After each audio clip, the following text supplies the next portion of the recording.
Hey everyone, welcome to CLAT point and let's start आज का the Hindu news discussion. सबसे पहली न्यूज़ जो है वो साउथ कोरिया से आ रही है। देखो, ये कल भी मैंने आपको बताया था कि मार्शल लॉ वहाँ के प्रेसिडेंट ने कैसे लगाया, फिर वहाँ की पार्लियामेंट ने उसको ख़त्म कर दिया। अभी क्या हो रहा है, क्योंकि इन्होंने मार्शल लॉ लगाया था तो अब जनता जो है प्रोटेस्ट कर रही है कि भाई हम इस बंदे को पसंद नहीं कर रहे हैं, बंदे को हटाओ। साथ ही साथ वहाँ की जो पार्लियामेंट है, प्रोबेबली वो लोग भी साउथ कोरिया के जो प्रेसिडेंट हैं यून, इनको हटाने की कोशिश करेंगे। दूसरी चीज़ ये है, आज का क्विज का क्वेश्चन है, नॉर्थ कोरिया की कैपिटल मुझे कमेंट सेक्शन में बताइएगा। इसके बाद बादल साहब जो हैं वो गोल्डन टेम्पल में गए थे, मैंने आपको शायद कल की न्यूज़ में बताया था, और उन्होंने कुछ इस तरीके का अपने गले में बांधा हुआ था तो से कि मैंने जो गलतियाँ करी उसके लिए मुझे माफ़ी दे दो। उसी के दौरान जो है उन पे किसी ने असैसिनेट का अटेम्प्ट किया, और वो जिन्होंने किया वो पकड़ा गए हैं। खालिस्तान सपोर्टर थे और इस तरीके की कुछ उनका था बैकग्राउंड, बट उन्होंने अटैक करने की कोशिश करी, बट बादल साहब के जो बॉडीगार्ड्स थे उन्होंने अपने आप मतलब ये घटना होने से रोक लिया। बड़ी दुर्भाग्यपूर्ण घटना यहाँ पे ये घटी है। तो अभी सारी अपोजिशन जो है वो आम आदमी पार्टी की सरकार को घेर रही है कि ये किस तरीके की सिक्योरिटी है वहाँ पे एंड इस तरीके की चीज़ें। बाकी देखते हैं इस मैटर में और क्या सामने निकल के आता है। इसके बाद देखिए, सुप्रीम कोर्ट में एक बड़ा दिलचस्प मामला सामने आया है, और दिलचस्प मामला क्या है कि मध्य प्रदेश की हाई कोर्ट ने एक महिला जज को, सिविल जज को टर्मिनेट कर दिया था इस कहने पे कि वो जो हैं काम ढंग से नहीं कर रही हैं। बट महिला जज का ये कहना था कि अभी मैं रिसेंटली जो है मुझे अबॉर्शन हुआ है, abortion should be not the right term, miscarriage हुआ है, इस वजह से मुझे बहुत सारी दिक्कतें हो रही हैं और इस वजह से मैं काम नहीं कर पा रही हूँ।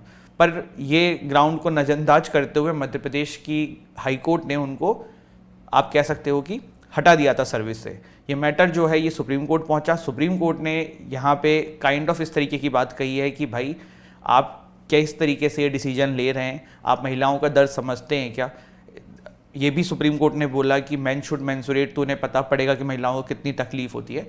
तो यहाँ पे सुप्रीम कोर्ट जो है वो देखा जा रहा है कि जो सिविल जज थी उनके सपोर्ट में नज़र आते हुए दिख रहे हैं। तो ये था ये वाला न्यूज़।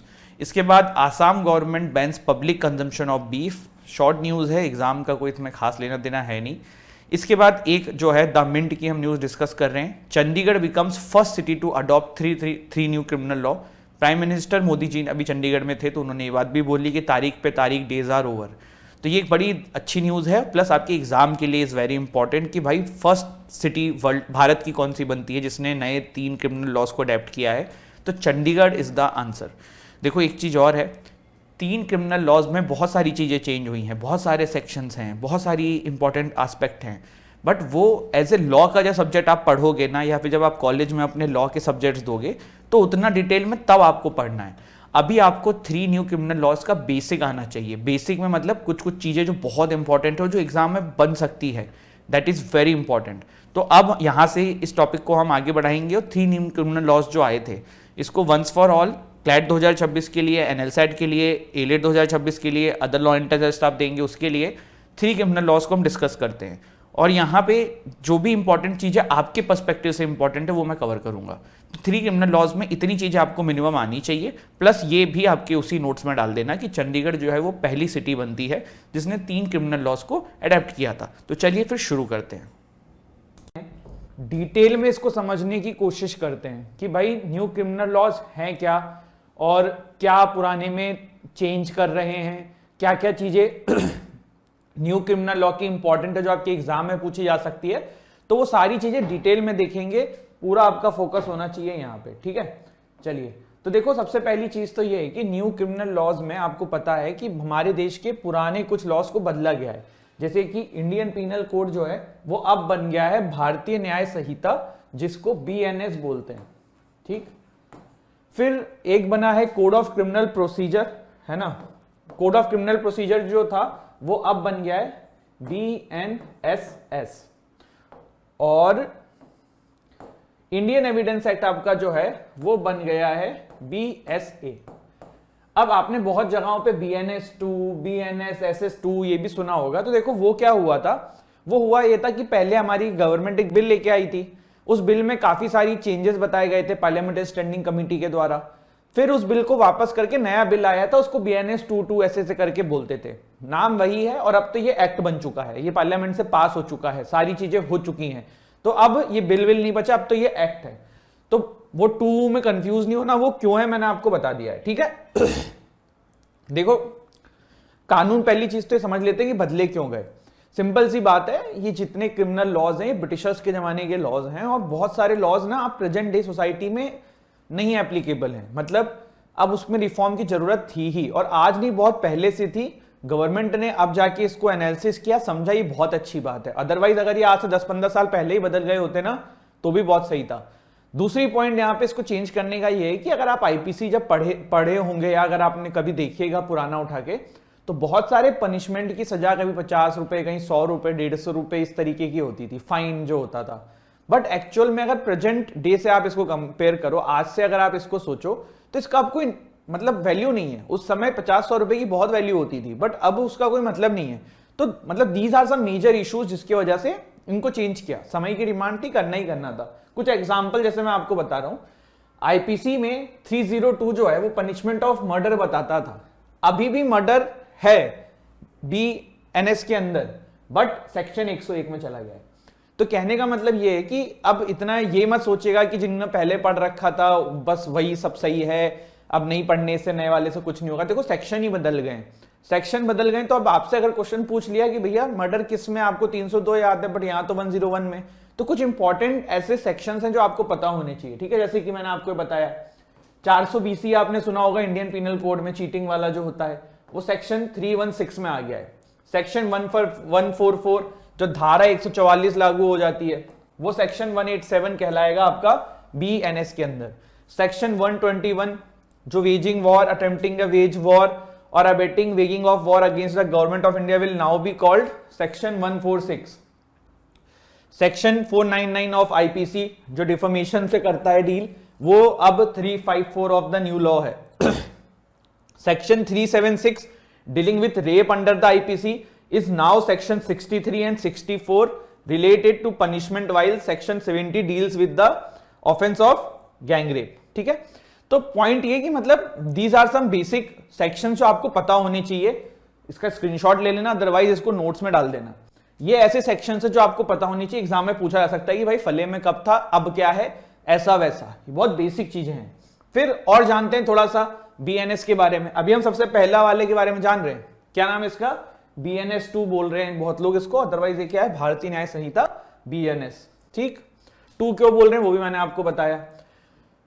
अब देखो पहली चीज ये समझ लो, क्रिमिनल लॉज के ऊपर कानून बनाने का अधिकार ना कॉन्करेंट लिस्ट में आता है। There is state list, there is concurrent list, there is central list. Central list में जो भी चीजें होंगी वो हमारी कॉन्स्टिट्यूशन के अकॉर्डिंग सिर्फ सेंट्रल गवर्नमेंट बना सकती है। स्टेट लिस्ट में सिर्फ स्टेट बना सकती है। कॉन्करेंट लिस्ट में क्या होता है, दोनों मिलकर बना सकते हैं, ठीक है। अब क्या हुआ, जब समय के साथ गवर्नमेंट को नीड फील हुई कि यार क्रिमिनल लॉज बदलने चाहिए, तो प्रोफेसर डॉक्टर रणवीर सिंह के अंडर में एक कमेटी बनाई गई थी और कहा गया था कि इनको चेंज करने के लिए लेके आइए लॉज, और फिर वो आपकी सारी चीजें बदल के सामने आई हैं। क्या क्या चीजें इसमें आपको बदलते हुए नजर आई न्यू बीएनएस के अंदर। सबसे पहली चीज, कॉलोनियल लेगेसी खत्म हो गई, ब्रिटिशर्स के लॉज हम फॉलो कर रहे थे, अब नहीं है भाई, अब हमारा अपना है, ठीक है। दूसरा, सेडिशन हटा दिया गया है। सेडिशन को अलग अलग गवर्नमेंट अलग अलग टाइम पे अलग तरीके से मिसयूज करती थी, तो सेडिशन को हटा दिया गया है। पेंडेंसी एंड डिले, देखो आईपीसी के अंदर ना बहुत सारे डेफिनेशन जो है ना वो इतनी कॉम्प्लिकेटेड होती थी या वेग टाइप की होती थी, जिसकी वजह से केसेस बहुत समय तक पेंडिंग पड़े रहते थे, तो वो भी खत्म हो जाएंगी, क्योंकि बहुत सारी चीजें बिल्कुल सिंपल शब्दों में लिख के क्लियर कर दिया गया है। कन्विक्शन रेट भी कम थी, क्योंकि भाई टेक्निकलिटीज इतनी थी, उस वजह से घुमा देते थे वकील जो हैं आपके हमारे जैसे, तो फिर वो प्रॉब्लम हो जाती थी। लो कन्विक्शन रेट मैंने आपको बताया। अब एक चीज जो एक सेंटेंस बहुत यूज हो रहा है कि अमित शाह जी ने भी बोला था कि हम रिट्रीब्यूटिव टू रिस्टोरेटिव जस्टिस की तरफ बदल रहे हैं, मतलब बढ़ रहे हैं इस नए बीएनएस के अंदर।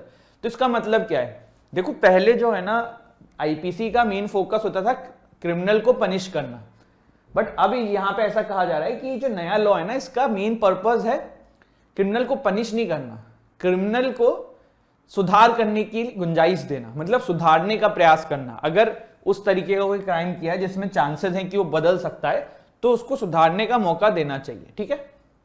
इसके बाद आ जाते हैं अगले के ऊपर,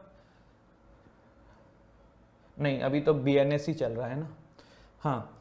अब बीएनएस के कुछ प्रोविजंस देख लेते हैं जो इंपॉर्टेंट हैं, जो आपके एग्जाम में आ सकते हैं। ठीक है, चलिए।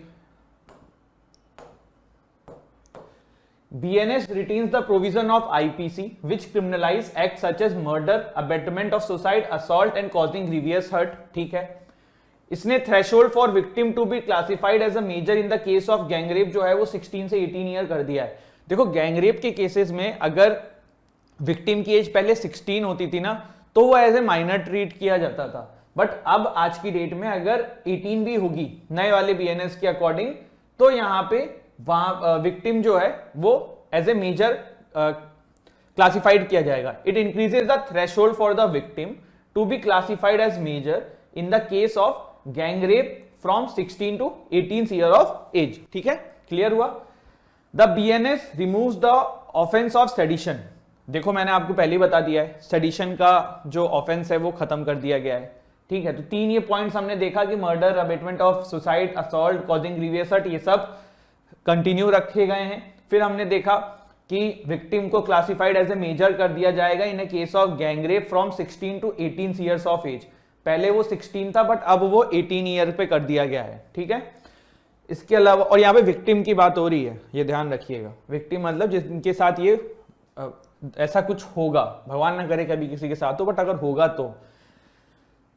सेक्शन 113 टेररिज्म से डील करता है BNS का, जो कि UAPA में एज इट इज, आपको पता होगा, अनलॉफुल एक्टिविटीज प्रिवेंशन एक्ट है भारत का। कौन से ईयर में आया था, कमेंट सेक्शन में बताओ। ठीक, तो वो एज इट इज सेक्शन 113 में लिख दिया गया है। ठीक है, मॉब लिंचिंग को इंक्लूड किया गया है। अब एक और चीज है, देखो पहले क्या होता था कि आपने बहुत बार ऐसे इंसिडेंट देखे होंगे कि कोई गवर्नमेंट ऑफिस के बाहर बैठ गया और कहा मैं यहीं पे अपने ऊपर एसिड डाल लूंगा या मैं केरोसिन लगा के आग लगा लूंगा, मेरा काम कर दो, ये वो। तो अगर आप कोई ऐसा करेगा तो it's an criminal offence. Government के अगेंस्ट में किसी ने इस तरीके से काम करने की कोशिश करी तो क्रिमिनल ऑफेंस होगा। हेट स्पीच पे सीधे चीजें चल रही हैं। सुप्रीम कोर्ट के बहुत सारे वर्डिक्ट जो हैं वो न्यू IPC या न्यू BNS में लाए गए हैं। सुप्रीम कोर्ट ने देखो समय समय पे बहुत सारे वर्डिक्ट देती है। आपको पता है कि सुप्रीम कोर्ट का वर्डिक्ट जो है in itself is a kind of law, तो अब उसको BNS में डायरेक्टली डाल दिया गया है। ठीक है, बहुत सारे वर्डिक्ट सुप्रीम कोर्ट के जो पास्ट में रहे हुए हैं। फिर देखो और भी कुछ चीजें, जैसे कि it's provide punishment for 2 years jail sentence and fine for printing और publishing any matter concerning court proceeding in rape और sexual assault cases without permission. देखो बहुत बार क्या होता था, मीडिया पर्सन्स ना या फिर बहुत सारे लोग कोर्ट के अंदर कोई प्रोसीडिंग चल रही है, उसकी वीडियो बन गई या फिर उसकी कोई फोटो खींच लिया, विक्टिम की फोटो खींच ली और उसको पब्लिक कर दिया। इस तरीके का कोई भी कुछ करेगा तो वो गैर कानूनी पाया जाएगा। आप कोर्ट के विदाउट परमिशन, कोर्ट के मंजूरी के बिना कोई भी फोटो, कोई भी वीडियो कोर्ट की प्रोसीडिंग से रिलेटेड बाहर नहीं कर सकते हो। The revise bill also include a precise definition of petty organised crime. देखो IPC में कॉन्सेप्ट था पेटी ऑर्गेनाइज्ड क्राइम का, तो यहां पे उसका प्रिसाइज डेफिनेशन दी हुई है, जैसे कि theft under it would include trick theft, theft from vehicle, dwelling house, business premises, cargo theft, pickpocketing, theft through card skimming, shoplifting, theft of automated teller machine जो ATM होता है, इसकी full form जो होती है। तो point ये है कि इन्होंने बहुत ही डिटेल में एक एक चीजों को कवर किया है। मतलब पहले क्या होता था ना, IPC में बहुत सारे पॉइंट्स ऐसे होते थे जिनके बारे में मतलब एक ग्रे एरिया था और वकील ना उनका बहुत टेक्निकलिटीज में जाके यूज करके केसों को फंसा देते थे। बट अभी हमारी जो गवर्नमेंट है उन्होंने इन सब चीजों पे ध्यान दिया कि इस तरीके की चीजें नहीं रहें और प्रॉपर चीजें रहें। इसके बाद BNS के अंदर जो है वो कम्युनिटी सर्विस का प्रावधान दिया गया है। कम्युनिटी सर्विस का बेसिकली मतलब ये होता है ऐसे क्राइम जो छोटे हों लेवल में, उसमें अगर किसी को पनिशमेंट मिल रही है तो वो कम्युनिटी सर्विस करके भी बाहर निकल सकता है। कम्युनिटी सर्विस का मतलब होता है जैसे कि श्रमदान करवा दिया या फिर कहीं किसी की मदद करने के लिए कहा कि आप यहाँ मेहनत करो, कुछ काम करो, तो वो चीज है। एज ऑफ क्रिमिनल रिस्पॉन्सिबिलिटी जो है वो 12 कर दी है फ्रॉम 7। देखो मतलब क्या है इसका, मतलब ये कि मान लो मैं 7 साल का बच्चा हूं, ठीक है, मैंने कोई क्राइम किया तो पहले मुझे पुलिस ऐसे ही छोड़ देती, कोर्ट ऐसे ही छोड़ देता कि यार 7 साल का बच्चा, इसको क्या दिमाग है। बट अब 12 साल तक के बच्चों को एज ए नाबालिग की तरह ट्रीट किया जा सकता है अगर कोई ऐसा क्राइम किया है जो अच्छा खासा मतलब जिसका दुष्परिणाम ज्यादा है, प्लस कोर्ट ये जांच करेगी कि इस बच्चे की बुद्धि में ये चीज जा रही थी कि वो कर क्या रहा है। अगर कोर्ट को लगता है कि हाँ भाई लग रही थी, तो 12 साल तक के बच्चों को नाबालिग की तरह ट्रीट किया जा सकता है फ्रॉम 7 के जगह पे। पहले 7 साल था, अब वो 12 कर दिया गया है। ठीक है, पहले 7 तक रखते थे कि छोड़ देते थे, 12 तक छोड़ देंगे। लेकिन मैंने यहां पे एक पॉइंट बताया है आपको कि कोर्ट विल ऑल्सो डिसाइड, बातचीत कर कर एसेस करने की कोशिश करेगी कि बच्चे को वो चीज समझ में आ रही थी कि वो कर रहा है कि नहीं कर रहा है। अब देखो, पहले सेक्शन 377 आईपीसी में होता था, उसमें यही था ना, नेचुरल सेक्स अलाउड नहीं है। फिर हमारी सुप्रीम कोर्ट का वर्डिक्ट आ गया था, डिक्रिमिनलाइज कर दिया था इसे। लेकिन अब हमारी नई जो बीएनएस है उसमें ये प्रोविजन नहीं है, क्योंकि सुप्रीम कोर्ट का वर्डिक्ट आ गया था, उसको डिक्रिमिनलाइज कर दिया गया था। लेकिन पहले अगर किसी मैन का रेप होता था ना, तो भी इस सेक्शन का यूज होता था और मैन यहीं के अगेंस्ट में केस फाइल करते थे सेक्शन 377 के थ्रू। बट अब जब कोई ऐसा प्रोविजन नहीं है, तो मैन के अगेंस्ट में रेप के लिए नए बीएनएस के अंदर कोई प्रोविजन नहीं है, जो अपने आप में एक चिंता का विषय है। ठीक, फिर देखिए बात करते हैं जो नई सीआरपीसी है, जो भारतीय न्याय सुरक्षा संहिता एक्ट है, जिसको हम बीएनएसएस बोलते हैं। क्या बोलते हैं? बीएनएसएस। ठीक, तो भारतीय नागरिक सुरक्षा संहिता एक्ट जो है, इसमें भी कुछ प्रोविजंस हैं, तो वो भी जल्दी जल्दी देख लिए जाएं, जो आपके एग्जाम में पूछे जा सकते हैं। ठीक है, तो as per the CrPC, if an accused has spent half of the maximum period of imprisonment in detention, he must be released on personal bond. This does not apply to offense punishable by death. ठीक, the BNS adds that the provision will also not apply to offenses punishable by life imprisonment and person against whom proceeding are pending in more than one offense. अब मैं आपको समझा देता हूं है क्या। जैसे मान लो किसी बंदे के ऊपर कोई केस चल रहा है और उसके अंदर जो है ना 5 साल की सजा है अगर वो कन्विक्ट हो जाएगा, लेकिन उस बंदे ने ऑलरेडी 2.5 साल की सजा काट ली है, अभी वो केस चल ही रहा है, लेकिन तब भी उस बंदे ने 2.5 साल की सजा काट ली है।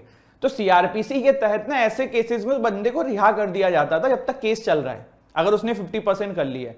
बट अब नए वाले लॉ के अंदर, बीएनएसएस के अंदर ऐसा नहीं है, आपको पूरी सजा काटनी पड़ेगी, जब तक केस चल रहा है चलता रहेगा। और अगर लाइफ इंप्रिजमेंट और इस तरीके के हीनियस क्राइम वाले केसेस हैं, इसमें तो बिल्कुल आपको 1-1 दिन की सजा काटनी है। तो ये चीज आई। इसके अलावा बीएनएसएस के अंदर ना पहले क्या होता था कि सिर्फ विक्टिम या जो कन्विक्टेड अक्यूज होते थे, इन्हीं का मेडिकल एग्जामिनेशन करवाया जाता था। अब पुलिस जिसका चाहे उसका मेडिकल एग्जामिनेशन करा सकती है। पुलिस का मन आया कि इस केस में ये एक्स नाम का बंदा है, ये भी इन्वॉल्व हो सकता है, इसका मेडिकल एग्जाम करवाओ, करना पड़ेगा। फॉरेंसिक इन्वेस्टिगेशन पे बहुत ध्यान दिया गया है सीआरपीसी के अंदर।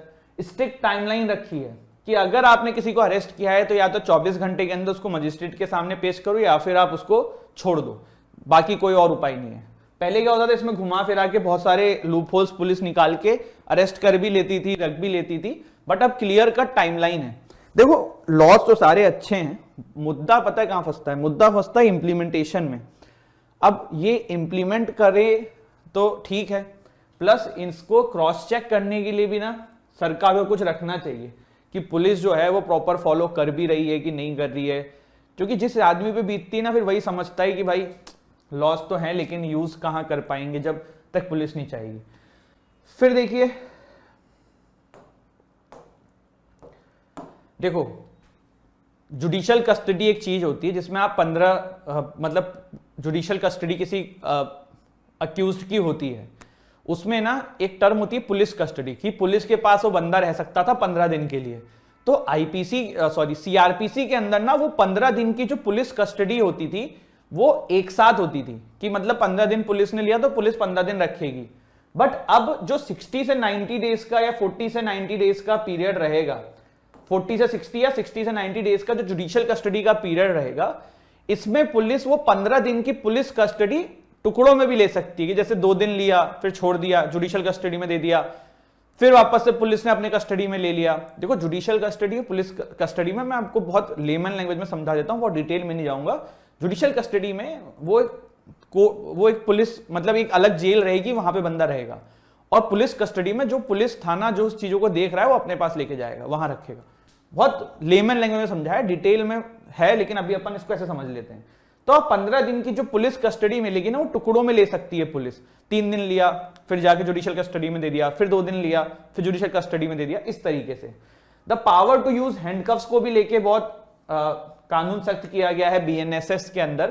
पहले क्या होता था कि कोर्ट के अंदर जो है वो बिना हैंडकफ्स के लाना पड़ता था और बहुत सारे नियम होते थे, बट अब ये बोला गया है BNSS के द्वारा कि अगर क्रिमिनल जो है वो आपको लगता है कि नुकसान पहुंचा सकता है या बड़ा खूंखार टाइप का है, अब हैंडकफ में रखो, जहां लेके जाना है हैंडकफ में रखो, कोई राइट वाइट वाली बात नहीं है। प्रिजनर्स के अगर किसी ने क्राइम किया है तो कोई राइट वाइट नहीं है। फिर देखो, जो पहले CRPC होती थी उसमें क्राइम के अंदर अगर कोई मूवेबल प्रॉपर्टी का यूज होता था या फिर जो अक्यूज होता था उसकी मूवेबल प्रॉपर्टी को पुलिस जो है वो सीज कर लेती थी। लेकिन अब नए वाले BNSS के अंदर वो इमूवेबल प्रॉपर्टी, जो नॉन मूवेबल प्रॉपर्टीज होती हैं, उनको भी सीज कर सकती है। जैसे मूवेबल में जैसे किसी की कार कर ली, बाइक कर ली, अब किसी का घर भी कर सकती है। समझ रहे हो, वो सब चीजें हैं। इसके बाद तीसरा हमारा आता है भारतीय साक्ष्य एक्ट, जिसको इंडियन एविडेंस एक्ट बोला जाता था। देखो, एक चीज आप सभी को मैं बताना चाहूंगा कि ईयर्स बहुत इंपॉर्टेंट होते हैं। जैसे इंडियन एविडेंस एक्ट आप पढ़ रहे हो तो आपको पता होना चाहिए यार किस ईयर में आया था। मेरी बात समझ रहे हो? बहुत ऊपर ऊपर से पढ़ाई नहीं करनी है। जो बेसिक चीजें एग्जाम्स में पूछी जा सकती है ना, वो यही सब होती हैं कि इंडियन एविडेंस एक्ट कौन से ईयर में था, उसको बदल के जो आया है। जैसे इंडियन एविडेंस एक्ट 1872 में आया था, तो उसको बदल के आया है भारतीय साक्ष्य बिल 2003 या भारतीय साक्ष्य एक्ट 2023। ठीक है, तो इंडियन एविडेंस एक्ट का जो ये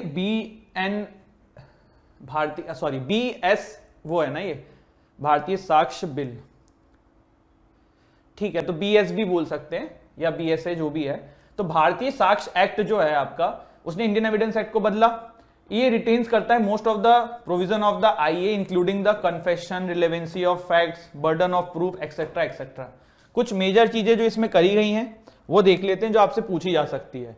जैसे कि BSB 2 जो है, ये electronic provisions of oral evidence को भी इंक्लूड करता है। मतलब क्या है कि भाई कोई बंदा वहां पे नहीं पहुंचा हुआ है, कोर्ट में वो गवाही देने नहीं आ सकता है, तो वीडियो कॉन्फ्रेंसिंग के थ्रू इस तरीके से भी उससे गवाही ली जा सकती है। इसके अलावा इलेक्ट्रॉनिक एंड डिजिटल रिकॉर्ड्स को बहुत प्रॉपरली तरीकों से एक्सेप्टेबल माना गया है। जैसे आपने पहले किसी की कॉल रिकॉर्डिंग कर ली, व्हाट्सएप रिकॉर्डिंग कर ली, व्हाट्सएप चैट कर लिया। इंडियन एविडेंस एक्ट क्योंकि ब्रिटिशर्स के जमाने में था, तब तो ये सब चीजें होती नहीं थी। एज सच को डायरेक्टली प्रोविजन नहीं होता था, वो जजेस के ऊपर होता था कि वो उसको किस तरीके से कंसीडर करने वाले हैं, बट अब प्रोविजन दे दिया है। जैसे कि semiconductor memory, smartphones, laptops, emails, server logs, locational evidence and voice mails. तो these are the things which are now be included in as evidence, अगर आपके पास है। देखो, आप लोगों को मैं एक चीज बता रहा हूं, मेल बहुत अच्छा एक सोर्स है, मेल एक बहुत अच्छा तरीका है। अभी जैसे आप लोग कॉलेज में जाओगे, अभी 12th में हो, कोई भी काम करा करो, आपके पेरेंट्स भी क्या करें, तो आप मेल इंटरचेंज करवा लिया करो। जैसे एक टेनेंट वाला ही सिंपल एग्जांपल ले लो, आप किसी के यहाँ रह रहे हो, तो छोटी जगहों पे क्या होता है ना, लोग रेंट एग्रीमेंट नहीं कराते हैं, तो एटलीस्ट आप अपने पापा की एक मेल ID बनवा के और मेल कर दो जो टेनेंट है, और उससे एक्नॉलेज करवा लो। ऐसी छोटी छोटी चीजों का जो घर में एग्रीमेंट्स होते हैं बोल चाल के, वो आप मेल के थ्रू भी करवा सकते हो। It is a good way to communicate and have an as the things as a evidence. ठीक है, तो ये कुछ चीजें हैं जो हमारे इंडियन एविडेंस एक्ट या फिर जो BSB आया है इसमें किया गया है। देखो, इसमें क्वेश्चंस कैसे करे जा सकते हैं। देखो, क्वेश्चन ऐसे किए जा सकते हैं कि इसमें से कौन सा नए वाले में नहीं है बताओ, या जैसे ये कुछ सेक्शंस हो गए तो यही पूछ लिया कि मर्डर अब किस में है ये बताओ। समझ रहे हो, ऐसे बहुत बड़ा है ये एक्ट, बहुत बड़ी है सारी चीजें, लेकिन एग्जामिनर भी बेवकूफ नहीं है, वो आपसे क्वेश्चन जनरल वाली चीजों पे ही पूछेगा। अगर एक्ट पे प्रॉपर क्वेश्चन पूछेगा तो वो तो जुडिशरी का पेपर हो गया ना, वो करंट अफेयर का पार्ट कैसे रह गया। करंट अफेयर में जो क्वेश्चन पूछेंगे ना, वो ऐसी ही चीजों पे पूछेंगे जो अभी हमने डिस्कस किया है। जितनी इंपॉर्टेंट चीजें हैं, जो मेजर चीजें हैं, वो ये थोड़ा पूछ लेंगे कि भाई कोई ऐसा सेक्शन है जो आपने कभी मतलब ही नहीं है हम आम जनता को, वो पूछ लिया। ठीक, तो करंट अफेयर में ऐसी ही चीजें आएंगी जो नॉर्मल जनता के लिए इंपॉर्टेंट हैं और उसके बारे में आपको आइडिया होना चाहिए। तो दिस इज इट, ये था हमारा session. If you are preparing for CLAT UG, CLAT PG, NL set, don't forget to check description से हमारी एप्लीकेशन या वेबसाइट। इन कोर्सेज के डेमो क्लासेस अवेलेबल हैं, अफोर्डेबल प्राइसेस में बेस्ट क्वालिटी कंटेंट आप लोगों के लिए है। Do visit it, do watch the demo class, and once you feel like enrolling, get yourself enrolled there. someone from our team will reach to you. ठीक है, this is it. Thank you so much. जय हिंद, जय भारत.